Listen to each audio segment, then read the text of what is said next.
G'day, my name's Josh Meadows. I'm the Australian Conservation Foundation's media advisor. Why should people who care about the environment write letters to the editor? I'd like to suggest a few reasons why. Firstly, hundreds of thousands of people every day read the letters pages of the major daily newspapers. And quite a bit of space is devoted to the letters from readers. The Age and the Sydney Morning Herald have 2 whole pages every day. Letters to the editor get people talking in newsrooms and on the radio and on social media, and politicians notice them, especially if they get mentioned by name. Letters to the editor are quick and easy to write. You don't have to be an expert, anyone can write them. So yes, I reckon letters to the editor should be an essential part of every campaigner's toolkit. Here are a few tips for writing good letters to the editor. 1, keep it short and simple.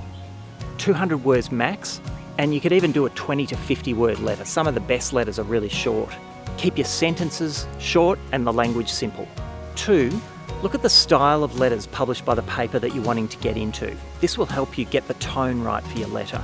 3, you're more likely to get published if your letter refers to a story that's been published in that paper recently. Having said that, sometimes a letter that doesn't refer to a story that's been in the paper can generate its own discussion or debate in the letters pages of the papers, and that can be a good thing. 4, funny or clever letters are more likely to get published, but avoid sarcasm and make sure you don't defame anyone. Stick to the issue rather than making personal attacks. 5, assume the best of your reader.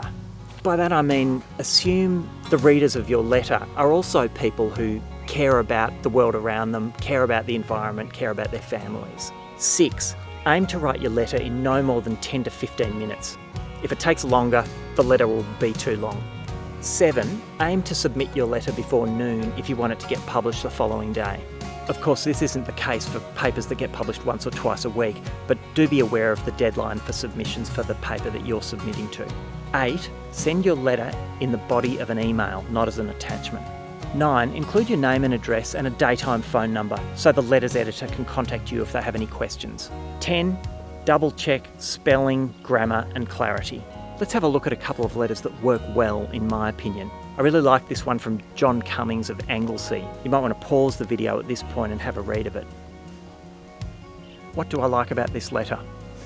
I like the way he refers to the takeover bid for AGL, the energy company, a story that's been covered in the paper in the previous days. He appeals to the good sense of AGL shareholders, some of whom will be reading this letter, urging them to think about their grandchildren. And he makes a clever play on words, saying that AGL shareholders shouldn't brook any nonsense and instead accept the offer being made by Brookfield and Mike Cannon-Brookes. Let's have a look at another letter that I think works well. This one's from Lynn Franks of Kew. You might want to pause the video at this point and have a read of it.